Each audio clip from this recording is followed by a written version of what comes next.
നിയന്ത്രിക്കുന്നു. 5. അമിതവണ്ണം കുറയ്ക്കുന്നു. 6. അമിനോ ആസിഡുകളാൽ സമ്പുഷ്ടം. 7. അനീമിയ തടയും. 8. ഗർഭാവസ്ഥയിൽ കഴിക്കാൻ വളരെ ഉത്തമമാണ്. 9. ഇറിറ്റബിൾ ബോവൽ സിൻഡ്രം തടയുന്നു. ത്വക്കിനെ സംരക്ഷിക്കും. 11. കണ്ണിന് നല്ല തെളിർമ കിട്ടും.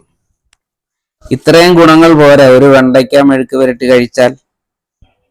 ഒരു 5 വെണ്ടത്തൈയെങ്കിലും നമ്മുടെ വീട്ടിൽ വയ്ക്കുക. ഇപ്പൊ സ്ഥലമില്ലാത്തവനാണെങ്കിൽ ടെറസിലാണെങ്കിലും വയ്ക്കുക.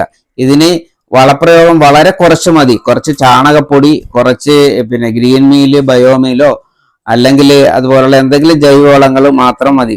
പ്രത്യേകിച്ച് കുറച്ച് കൂടുതൽ വെള്ളം വേണമെന്ന് മാത്രമേ ഉള്ളൂ.